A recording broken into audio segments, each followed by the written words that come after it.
இப்போ வந்து இயேசுநாதர் என்ன சொன்னார் அப்படின்னா, ஒரு கன்னத்தில் அடித்தா இன்னொரு கன்னத்தை காட்டு அப்படின்னு சொன்னார். ஏன் அப்படி சொன்னார் அப்படின்னு எல்லாருக்குமே குழப்பமாக இருக்கும். அப்போது ஏன் அப்படி சொன்னார்னா, அவருடைய நாட்டில் வந்து அந்த அளவுக்கு சுதந்திரம் கிடையாது.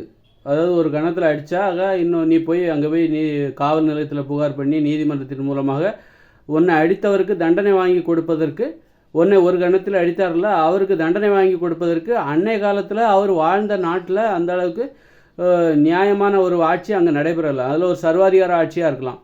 அதனால தான் வந்து அவர் என்ன பண்ணுறாருன்னா, நீ பதிலுக்கு அடிக்காத, திருப்பி அடிச்சேன்னா உனக்கு இங்கே வந்து நீதி கிடைக்காது, நியாயம் கிடைக்காது.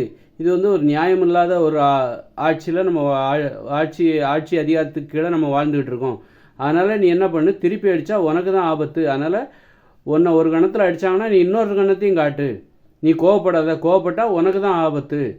அப்படிங்கிறது தான் அதோட அடிப்படை. அவர் எந்த தருணத்தில் அவர் அந்த மாதிரியான வார்த்தையை சொன்னார்.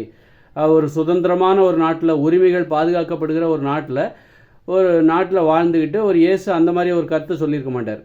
நல்ல ஒரு சுதந்திரமான மனித உரிமை நிலைநாட்டப்படுகிற ஒரு நாட்டில் வாழ்ந்துக்கிட்டு ஒரு இயேசு என்ன பண்ணுவார், அந்த மாதிரியான ஒரு நாடு, மனித உரிமை நிலைநாட்டப்படுகிற ஒரு நாட்டில் வாழ்ந்துகிட்டு இருந்தாருன்னு வச்சுக்கோங்களேன். ஒரு இயேசு வாழ்ந்துட்டு இருக்காருன்னு வச்சுக்கோங்க. அப்போ என்ன சொல்லுவார்னா, ஒன்றை ஒரு கணத்தில் அடித்தார்னா நீ போய் காவல் நிலையத்தில் புகார் கொடு, நீதிமன்றத்தின் மூலமாக நீ உனக்கான நீதியை பெறு, உன்னை ஒரு கணத்தில் அடித்தவருக்கு நீ தண்டனை வாங்கி கொடு அப்படின்னு தான் வந்து இயேசு கிறிஸ்து வந்து சொல்லியிருப்பார். அவர் வாழ்ந்த நாடு வந்து சர்வாதிகார நாடு. அவர் அன்பை தான் போதித்தார். ஆனால் அப்படிப்பட்டவரையே சிலுவையில் அரைஞ்சிட்டாங்க.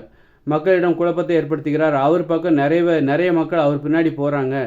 அதனால் இது வந்து அந்த ஆட்சி, அந்த காலத்தில் அவர் வாழ்ந்த நாட்டில் அன்னைக்கு ஆட்சி செய்தவர்களுக்கு பொறாமை ஏற்படுத்தியிருக்கும்.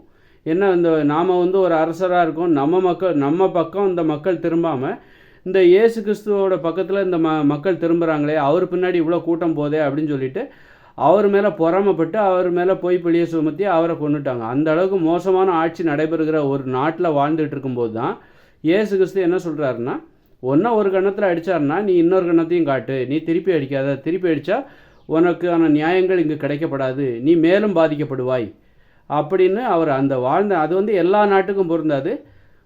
அல்லது அப்போ நம்ம ஒரு தீர்வை சொல்கிறோம் அப்படின்னா, இந்த மாதிரி எல்லா காலத்துக்கும் பொருந்துகிற ஒரு தீர்வை சொல்லணும், எல்லா காலத்துக்கும் பொருந்துகிற ஒரு தீர்வாக இருக்கணும். இது அந்த காலகட்டத்தோட அல்லது இப்போ வந்து அந்த சில நாடுகளில் பயங்கரமாக சர்வாதிகாரம் இருக்குது. இப்போ வடகொரியாவில் வந்து இயேசு கிறிஸ்து பிறந்திருந்தாருன்னு வச்சுக்கோங்களேன். அப்போ இயேசு கிறிஸ்து என்ன சொல்லியிருப்பார் அப்படின்னா, வடகொரியான்னா பயங்கரமாக அங்கெல்லாம் பேச்சுரிமையே கிடையாது. அந்த அளவுக்கு கொடுமையான ஆட்சி நிலவுகிற வடகொரியாவில் இயேசு கிறிஸ்து பிறந்திருந்தாருன்னா என்ன சொல்லியிருப்பார், எதுவுமே பேசாதீங்க, அரசுக்கு எதிராக நீங்கள் எதுவுமே பேசாதீங்க அப்படின்னு தான் சொல்லியிருப்பார். சுதந்திரமாக எதுவுமே பேசாதீங்க, சுயமாக சிந்திக்காதீங்க, அரசாங்கம் என்ன சொல்லுதோ அதை கேளுங்க அப்படின்னு தான் அவர் சொல்லியிருப்பார். அப்போ இது எல்லாருமே தான், இயேசு கிறிஸ்து என்ன யாராக இருந்தாலும் சரி தான், எவ்வளோ பெரிய புரட்சியாளராக இருந்தாலும் சரி, அந்த நாட்டில் எந்த அளவுக்கு சுதந்திரம் இருக்கோ அந்த அளவுக்கு தான் யாராலையும் பேச முடியும். இப்போ காதலிக்கிறது நல்லதுன்னு சொல்லிட்டு காதலிப்பது வந்து நல்லதுன்னு சொல்லி அமெரிக்காவில் இருக்கலாம். அதுவே அரேபியாவுக்கு போனால் யாரும் காதலிக்கக்கூடாதுங்கிறது தான் அறிவுபூர்வமான அணுகுமுறையாக இருக்கும். அரேபியாவிலலாம் காதலிப்பதற்கு நிறைய நாடுகளில் தடை விதிக்கப்பட்டிருக்கு. அப்படிங்கும்போது அந்த நாட்டுக்கு தகுந்த மாதிரி தான் எல்லோரும் நடந்தாகணும். அதுபோல் தான் இயேசு கிறிஸ்து வந்து ஒரு கணத்தில் அடித்தா இன்னொரு கணத்தை காட்டு அப்படின்னு சொன்னதுக்கு என்ன காரணம் அப்படின்னா, அந்த நாட்டில் அந்த அளவுக்கு தான் மனித உரிமை அனுமதிக்கப்பட்டிருக்கிறது. சுதந்திரமாக பேசுவது அங்கு அந்த அளவுக்கு தான் அனுமதிக்கப்பட்டிருக்கிறது. சர்வாதிகார ஆட்சி நிலவிய அந்த நாட்டில் இருந்துக்கிட்டு நீ ஒரு கன்னத்தில் அடித்தவரை நீ திருப்பி அடிச்சன்னா உனக்கு தான் பிரச்சனை, அதனால் நீ இன்னொரு கன்னத்தையும் காட்டுவதற்கு தயாராக, எவ்வளோ வேணாலும் நீ அடிச்சுட்டு போப்பா அப்படின்னு சொல்லிட்டு சொல்கிறது தான் புத்திசாலித்தனம். அப்படிங்கிற அதுதான் அதற்கான விளக்கமாக இருக்கும் என்பது எனது யூகம்.